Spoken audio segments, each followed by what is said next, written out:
ফকিন্নির বাচ্চা, তোর সাহস তো কম না। 1 কোটি টাকার গাড়িতে হাত দিস? তোর 14 গোষ্ঠীর ক্ষমতা আছে এই গাড়ির টায়ার কেনার? স্যার, আমি কিনতে আসিনি। আমার বাবার খুব শখ এই গাড়িটা দেখার।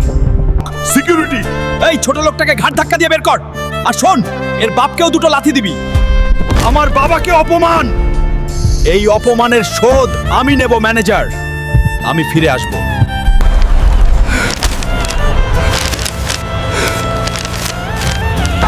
তুপুরি জঙ্গল থেকে যে নীলমণি আনতে পারবে তাকে 20 কোটি টাকা পুরস্কার দেওয়া হবে। 20 কোটি টাকা? এই টাকা দিয়ে আমি ওই শোরুমটাই কিনে নেব। কিন্তু ওই জঙ্গলে তো আজ পর্যন্ত কেউ ফিরে আসেনি। বাবার অপমানের প্রতিশোধ নিতে আমি জমের দুয়ারেও যেতে রাজি। এই জঙ্গলের ভিতরে হাঁটতেই তো ভয় করতেছে, না জানি সামনে কোনো বিপদ আছে। আমার মনি নিতে এসেছিস? আজ তোকে পুড়িয়ে ছাই করে দেব। এর শক্তি তো অনেক বেশি। আমি তো হেরে যাচ্ছি। বন্ধুরা, আমি হেরে গেলে বাবার অপমানের শোধ নিতে পারবো না।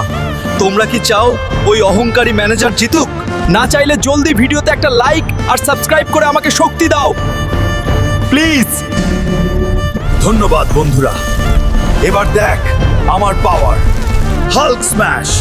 ম্যানেজার, আমি আসতেছি, তোর খবর আছে। মিস্টার চৌধুরী, এই নিন 20 কোটি টাকার ব্লু জেম। আমি আপনার ওই গাড়ির শোরুমটা এখনই কিনতে চাই। এটা তো আসল। ঠিক আছে হাল্ক সাহেব, ডিল পাকা। আজ থেকে ওই শোরুমের মালিক আপনি। চলুন, আমি নিজে গিয়ে আপনাকে চেয়ারে বসিয়ে দিয়ে আসবো। আরে বড় সাহেব যে। স্যার, আসুন আসুন, আমাদের ধন্য করলেন। চুপ কর, আমি একা আসিনি। আমার সাথে এই শোরুমের নতুন মালিক এসেছে, উনাকে সালাম কর। তুই, ওই ভিখারি, তুই আবার এখানে এসেছিস? বড় সাহেবের গাড়িতে ওঠার সাহস পেলি কি করে? সিকিউরিটি, কার সাথে কথা বলছিস জানিস? ইনি হাল্ক সাহেব।